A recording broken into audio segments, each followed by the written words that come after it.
Vayeitzei Yaakov, and Jacob went out. I said at the beginning of our gathering this evening that there are really two kinds of going out, and they're both inevitable in our being human. They're both escaping ordinary consciousness. One is going out of awareness, like falling asleep. And sometimes it's a conscious going out, like trying to wake up, going out of our comfort zone, becoming aware of our habitual grooves and our conditionings, our addictions and compulsions, choosing to go out. Jacob is a complicated character. His story comprises roughly half of the book of Genesis, from chapters 25 through 50. And he goes through a radical transformation. Jacob is the one who becomes Israel. Yaakov gets renamed Yisrael. That's a theme of the book, renaming, taking on new names, finding new names. His story is important, being the third generation after Sarah and Abraham, the father of the 12 tribes. Jacob is, from the womb, from the beginning, a kind of trickster, deceiver. He's fighting with his brother. He even gets the name Yaakov because of holding on to the Akev, to the heel of his brother Esav. He's a dreamer, he's a shepherd, he's a builder of altars. So what does Yaakov's story have to do with us? It's a character I think we can all wrestle with, because ein mukdam ve'ein muchar b'Torah. There's no before or after in the Torah, which is very much like something Sigmund Freud taught. The governing rules of logic carry no weight in the unconscious. So whatever the divine source of our Torah may or may not be, as it came through human hands and has been transmitted over human generations, it has been touched by human unconsciousness. It still has a chance to touch something unconscious in us. The Chilean psychoanalyst Ignacio Mate Blanco wrote, building on Freud, the unconscious pays little regard to reality. Processes of the unconscious are not ordered temporally. They're not altered by the passage of time. They have no reference to time at all. So here, even in the story of Jacob and the famous notion of Jacob's ladder, maybe there's something timeless and sublogical or translogical going on here. Yaakov, as I said, he gets a new name, Yisrael. And the Zohar points out that these two names, on one hand, Yaakov, heel, Yisrael, those same letters of Yisrael, Israel, can be Yesh li Rosh. I have a head. This one character holds all of the possibilities from head to heels, from head to toe. And he tells a story of what it means to become an integrated being. From the womb, he's fighting with his brother. Like his parents, the parents before him, and all of the generations going back to Cain and Abel, he repeats the drama of sibling rivalry. He has this crooked path, but he also has the capacity of being Yashar El. Yisrael also means straight to God. He can be a straight shooter. So we meet him in this week as he's fled from his brother at his mother's suggestion for having stolen the birthright. And in a foreign land, night approaches. He prepares to camp and gather stones for pillows for his head and falls asleep to a dream that is so powerful, one might call it a theophany, a vision of God. This is the dream of Jacob's ladder, but ladder is really a sulam, might be better translated as a ramp, or like the connotation in modern Hebrew, a musical scale is sulam, something that goes up and down. Songs ascend and repel the intervals, notes become rests, crimps, and footholds. Ya da da da da da da da da. And the angels here in the text are pictured as ascending and descending, not in the other way, not descending and ascending, but going up and then coming down. We often imagine divine creatures as up and out there. But if they go up first, they must be closer than we think. The Talmud, Yerushalmi, teaches HaKadosh Baruch Hu nir'eh rachok ve'ein karov mimenu. The Holy Blessed One appears distant, but in fact there's nothing closer. Our nigunim, our sacred songs, our prayers, our dreams, they all start where we are, drawing us up and out to greater heights, and eventually bringing us down to earth, the place where we began, the body, this world, yet transformed. Perhaps we've gone out to come back at a deeper and higher level of transcendence, which includes where we began. In this short narrative, the word hine appears 4 times. Vihine, behold. There's this ladder rooted in earth, and its head reached the very heavens. Vihine malachei Elohim olim v'yordim bo. The angels going up and down on it.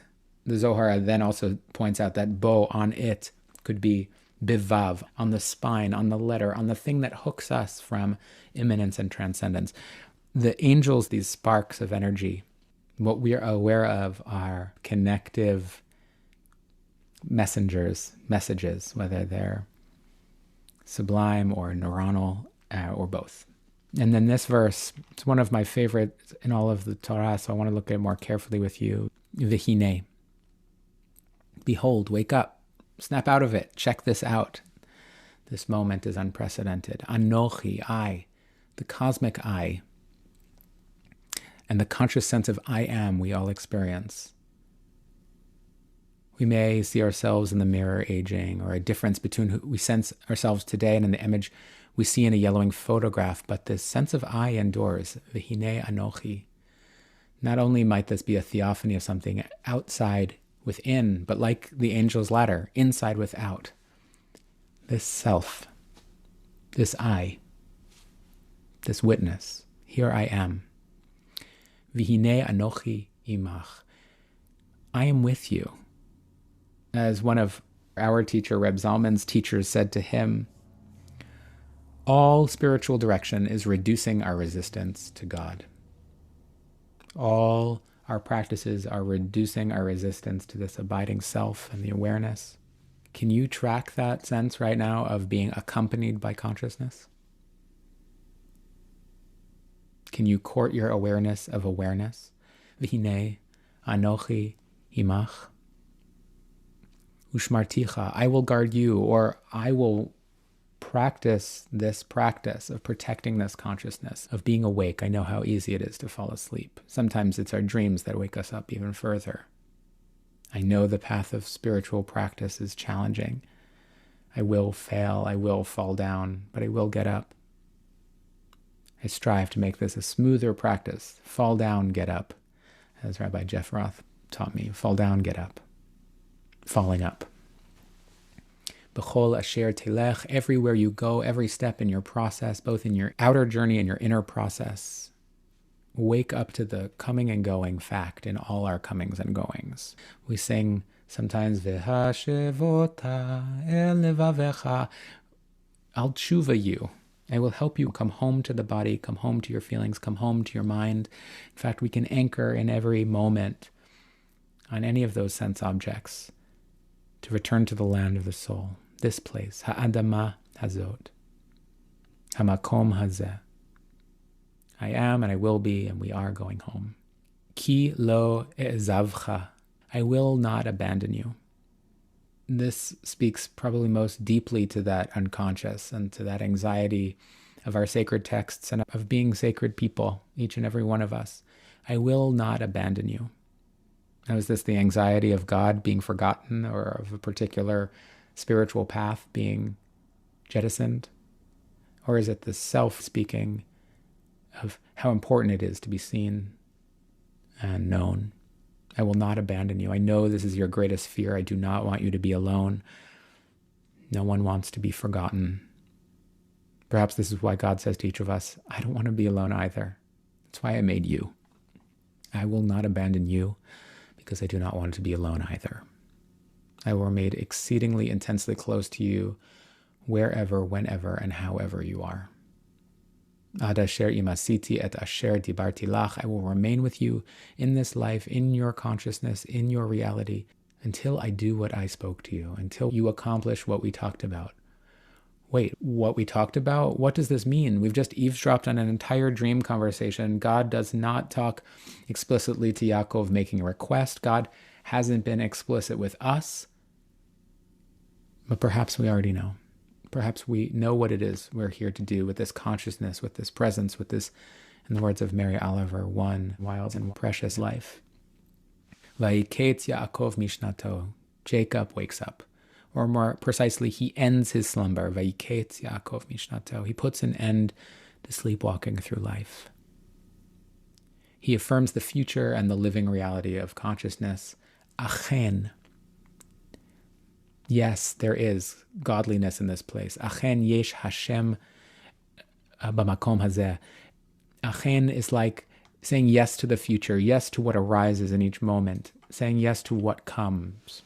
There's godliness in this place, there's awareness in this place, there's self in this place, in this moment, in each moment, in every moment.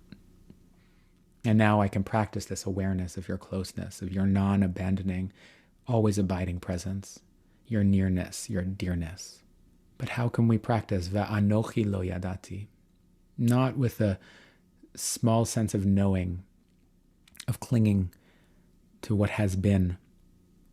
As Sam Harris teaches, there will be a last time we do anything and everything. There will be a last breath in this body. There will be a last time we see our beloveds. There will be a last time we have a child on our lap. There'll be a last sound we hear. There'll be a last thing we think. In truth, everything is like this. Ve'anochi lo yadati. And this can be liberating, shaken, awakened in awe and radical amazement. Jacob says, we say, how awesome is this place? Just this, right here, as it is. Ein zeh, nothing but this, just this. Nothing but what is happening now. Ki im beit Elohim, because this moment can be a sanctuary for God, for divinity, a cathedral in time. V'zeh sha'ar hashamayim. And this, just this, becomes a gate to God.